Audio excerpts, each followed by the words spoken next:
and welcome everyone to the second episode of the IMA ECM podcast. So my name is Shamia. I am a co-opted member of the Early Career Mathematicians Committee, and also as my full-time role, I'm a regional data analyst working for the Leicestershire Police, where my role involves looking at assignment and training of police staff and producing reports to be able to do this in a very sort of effective manner. With me today, we have James. So welcome, James. Would you like to give a little bit of an introduction about yourself, and then we can get straight into it? Cool. So hi everyone, thanks for tuning in. My name is James. I'm a postdoctoral researcher at the University of Sussex. I completed my PhD in 2020, just about the time of the pandemic. I now do research into COVID-19 modelling. I've been responsible for working as part of a modelling cell, which is a combination of the university, our local authorities such as the council, local NHS trusts, where we've been doing forecasting scenario-based work for COVID-19, in particular focusing at demand and capacity. So things like ward management, mortuary management, and anything to do with changes in public policy. Very, very interesting. And I'm hearing the word COVID again. So it's still there. Favourite word.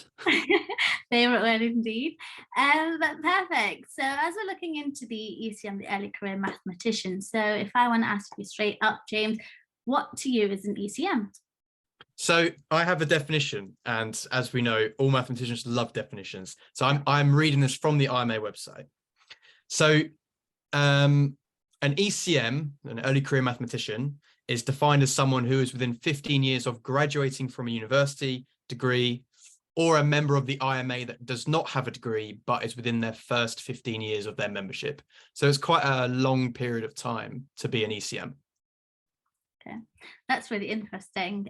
So I think between us as well, we have different lengths with us being in the ECM. So I think I joined as well when I was still as a university student and just graduating. Now I'm still here, and yourself as well as a postdoc. I think it gives the scope for a wide range of mathematicians to join. So I think that's fantastic.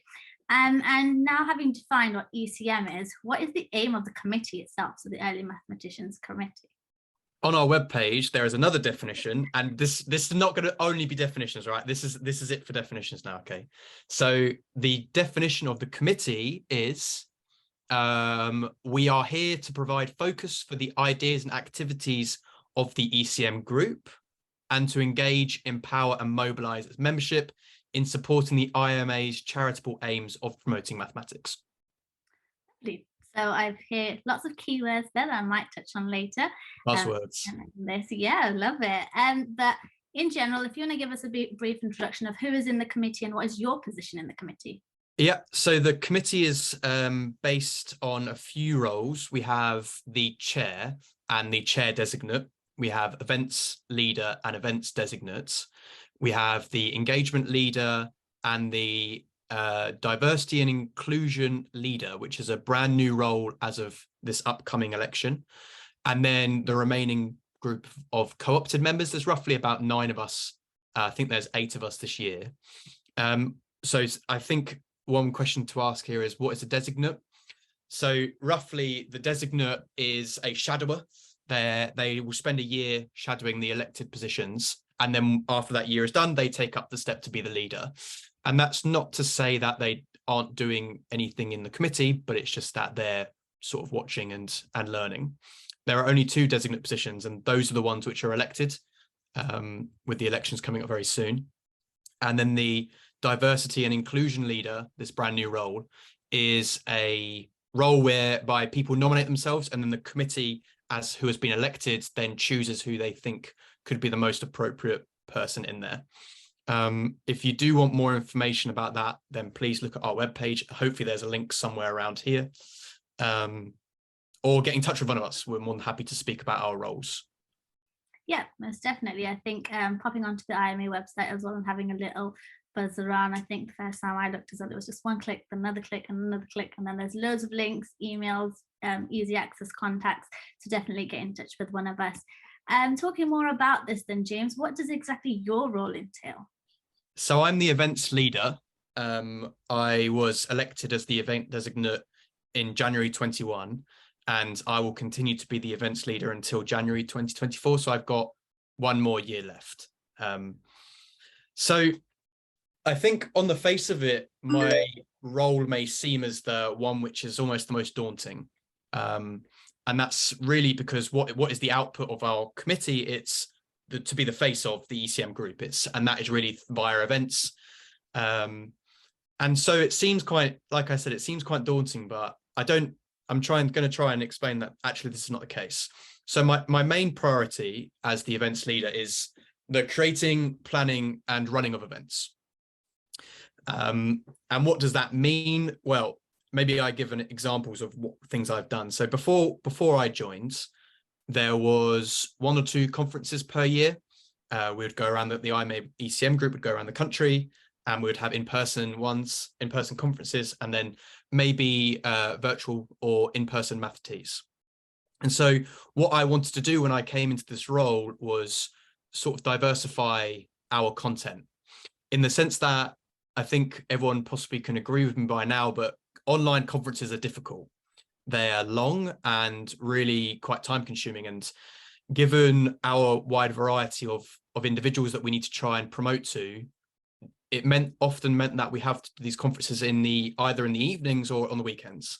And not everyone likes doing maths in their free time. Like, whilst we are all, mathematicians, I think it's unfair to really want to push people to come to conferences. So we thought, how can we make smaller, bite-size, more manageable little bits of content?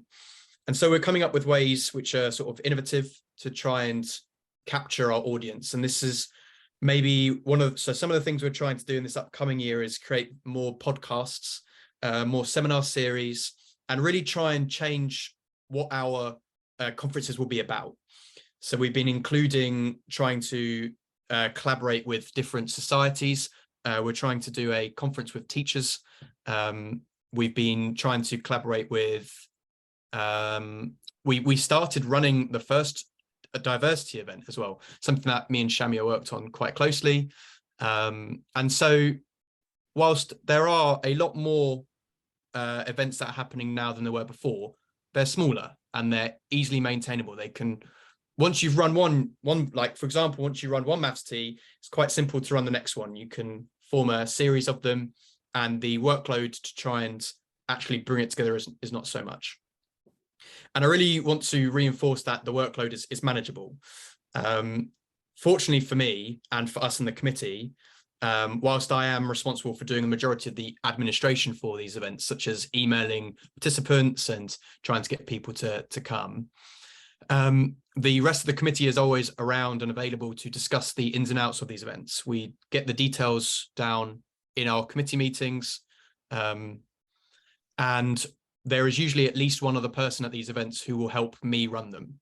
So although, like I say, I do the bulk of the emailing, I think as a group, we are very good at splitting the workload. And it's also where the designate role comes in handy. The designate can take on the smaller roles whilst I would concentrate on the larger ones, for example. So it's very manageable. Definitely. I think the whole team does come together to make it that final one piece. Just touching on that, so you mentioned conferences, events, maths teas. So what's the difference between them, and who are they aimed at, sort of? Let's start with math teas, I think, because math teas is not a standard term. So the IMA math teas are usually a 1 hour meetup, about 20 to 30 people, and there's normally one topic. So we've run 2 math teas this year. One that was around coding. It was around the birthday of Alan Turing in June. And then we ran another maths tea in August, and that was on post-PhD life. And so we were discussing, once you finished your PhD, where are your avenues? What do you do if you want to go to industry? What if you want to go into academia? And it's not really like a Q&A. It's much more of an informal conversation. So we'll have people will join if they just want to have a chat about things. We spent maybe 10, 15 minutes in the post-PhD one talking about different ways you can be in emailing lists for these things. Like, is there a find a PhD? If there is there find a postdoc? These sorts of questions where we all just had a discussion about, oh, I know of this place. Oh, I know of this Facebook group, for example. So it's more just a little community for discussions. And that then is very different as for a conference. The conference that we run is a very standard one. Typically, it's just we'll ask 3 or 4 academics around the country, and we'll do it online, so it's accessible for everyone. But normally they're on Saturdays. And then our other events are a bit more ad hoc. The diversity event involved having our diversity champion talking about whatever she wanted, and then we went into split the group into breakout rooms and discuss things which were quite prominent in the diversity fields. That's really interesting, actually, because you can actually come together with a very like-minded sort of perspective and talk to someone and actually share these things, which is quite difficult when you're sort of the mathematician just here in this area. It's bringing people together and talking about these things and sharing all the useful knowledge and information. So that's actually really helpful for a lot of people. I would definitely encourage people to attend those. I might just put you a bit on the spot here, James. From all of the different ones that you've you've attended, what might be something that's really caught your attention, that you remember, something, or a favourite thing about being on the ECM committee? Being on the committee or the events? I can give you a bit of a leeway, so a little bit about both then. So something that you really remember from one of the events that you've taken away, and then something for being in the committee as well. So we, I think maybe some of our viewers will know of the BAMC. This is the British Applied Mathematics Colloquium. It's quite a big conference, and they run it every year. And this year just gone was the first year that we ran it. We ran an event for them. We ran an icebreaker event the day before the conference started, and there was about 20 to 30 people there. And this was something I really felt passionate about, because I am shy and I find conferences very daunting. And I was like, perfect thing to do is do an icebreaker. But I was like, what sort of activities do you want that would be good for a mathematician, but also be good as an icebreaker? And there was one point where we were doing it. What's the game? What's it called where you're like playing charades? It's like charades, but you basically, so essentially you were given a card and you had to discuss things that were close to it. So for example, if you had, your word was calculus, you would have like integral, derivative, and then you would have to try and guess like by association. And one of them was like vector, and we were going off about Despicable Me, and there was just lots of like random thoughts going out of nowhere, because when you put people on the spot, even if it's about maths, it's just like not going anything. And it was really good. It was a really good experience. And it was a very different sort of event that we normally do. And I'm hoping that we'll be able to do something like that similar again. So I think at the events, that icebreaker event was really quite fun. Yeah. That's really fun. Yeah, when you said vector, that's probably the first thing that came to my head. Yeah. Yeah. So and what about your favorite thing being part of the committee? That's a really good question. I went for the other one first because I was like, give myself some time to think. Okay, well, I always get a bit of a kick, and this is going to be very sad, but as I mentioned before, the majority of my position is coming up with events, and then speaking to people in the IMA to sort of get the go-ahead. And this committee has been great as just an area and like a creative outlet for me, just to blurt events down, just being like, oh, what about this event, and just spending about half an hour in the committee meeting just throwing events at people, and everyone be like, it sounds good, yeah, you go and do what you do. So I'm away, and then I'll write these absolutely monstrosity of emails to Maya, who's our conference officer, or Nikki, who's our marketing officer, and they get these essays of emails from me just being like, here are all the events that I think we should do, and it's just like a 2-page email event. And they're just like, they'll just reply with like 2 lines being like, okay. So I think that's been quite a lot of fun, this ability to have a creative outlet, but also having a lot of fun by winding up people in the IMA. Oh, that sounds fun indeed.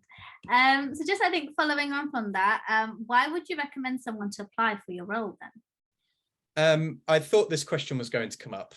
And I did a lot of thinking, and again, looking at my script, I came up with 4 things which I think are important to sort of say to this. So the first one I came up with was about being sociable. So as I already mentioned, I'm quite shy, and I still do find talking to people within the mathematical community, especially people like academics or people in the industry who are quite well known, I find that very daunting. And being in this role has somehow given me an excuse to talk to these people. I am now representative of this organization and this committee and this group of people. And so I can approach them saying, on behalf of this group, can I please speak to you?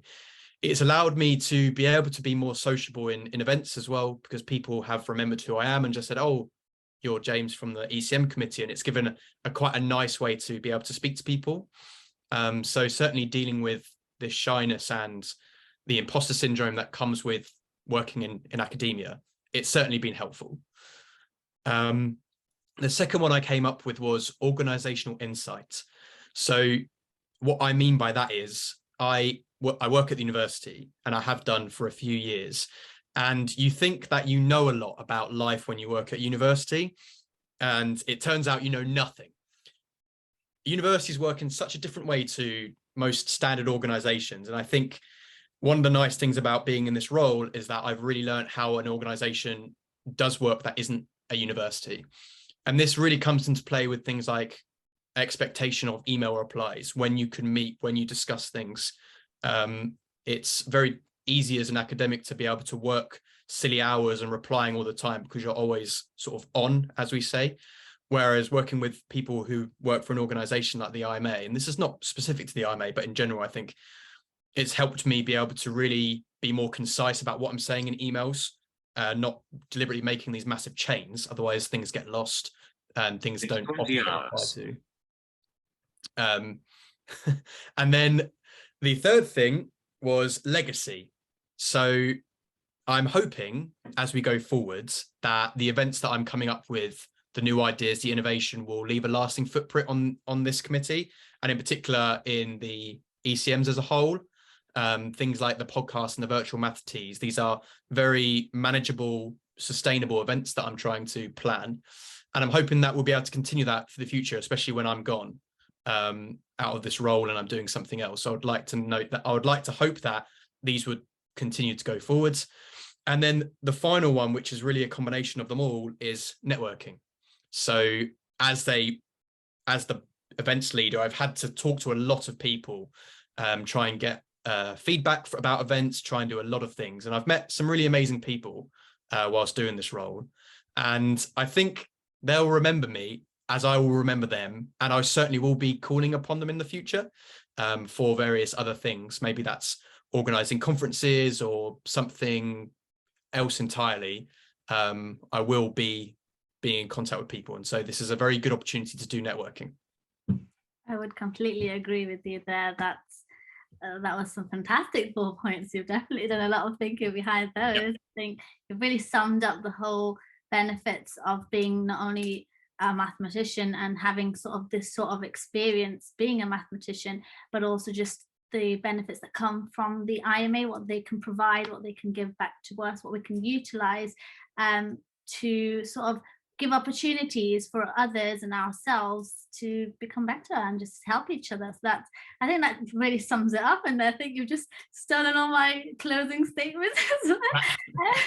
But in a sense, I think that really does sum it up and bring us to a really good position to just close it there and just say you've been fantastic, James. It's been a pleasure working with you, getting to know you. And I think that's another benefit of being in a sort of a committee, a little family coming together, working on different projects and things. And it's been absolutely fantastic. And I look forward to all the exciting things we continue to hold and who the next committee members will be to attend. Yep.